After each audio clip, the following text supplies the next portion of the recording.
Takket være SV med Kristin Halvorsen i førersetet sikret en at alle barn fikk plass i en barnehage på begynnelsen av 2000-tallet.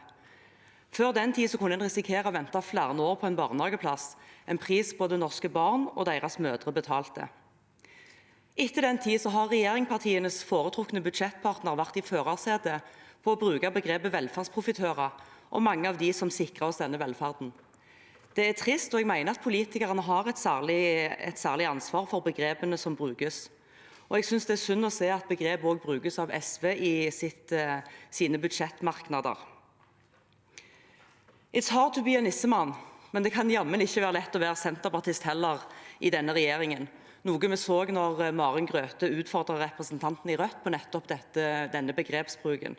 Så mitt spørsmål er, vil representanten fortsette å bruke dette begrepet, og mener representanten at det er et godt begrep for alle de private barnehagene som nå går med underskudd? Takk, president. I SV så er vi veldig stolte over barnehageforliket og den store velferdsutvidelsen det var.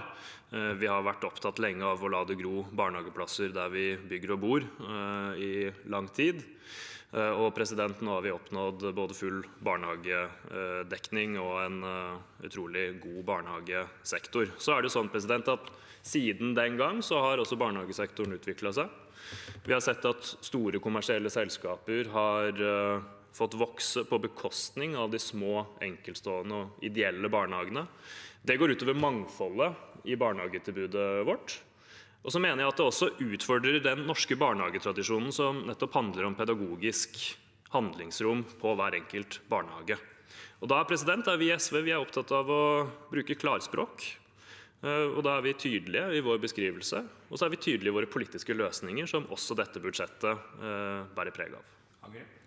Jo, takk, president. Jeg registrerer at representanten for SV sier at den type begrepsbruk er klarspråk. Det er jeg litt usikker på om regjeringspartiene er enig i.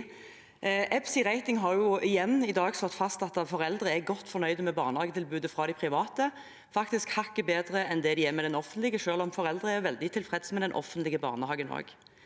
Og det er jo et paradoks at regjeringspartiene, anført av SV og Rødt, skal drive så mye politikk og diskusjon om denne delen av utdanningssektoren som vi er så fornøyde med. Representanten Waagen sa i sitt innlegg at sammen med SV så viser vi at gode ting skal skje. Jeg er usikker på om representanten Waagen synes at SVs bruk av klarspråk er så bra, men mitt spørsmål til representanten blir, er det et mål for SV at alle barn skal gå i en offentlig barnehage? President, jeg må si jeg blir veldig glad og setter stor pris på den avgjørende rollen som representantene fra Høyre har gitt både SV og også for så vidt Rødt i barnehagepolitikken. Og det viser jo, president, heldigvis at det er mulig også fra opposisjon å drive gjennom forandring i Norge. Og særlig enkelt, president, er det jo når vi ikke minst har et ganske så tydelig flertall i befolkningen blant velgerne med oss på akkurat denne saken. For når du spør folk om det er rett og rimelig at hver krone vi gir i bevilgning til velferd skal gå til velferd og ikke til privat berikelse, så er det overveldende flertallet enig med oss. Og det, president, er også svaret på det konkrete spørsmålet til representanten, for det vi ønsker er en barnehagesektor som beholder det mangfoldet som nettopp har vært så unikt og bra med den norske barnehagesektoren, hvor vi har små, enkeltstående ideelle barnehager i tillegg til de kommunale offentlige barnehagene. Det er jo det frislipp av kommersielle barnehager som Høyres politikk har stått for, som truer mangfoldet i vår sektor.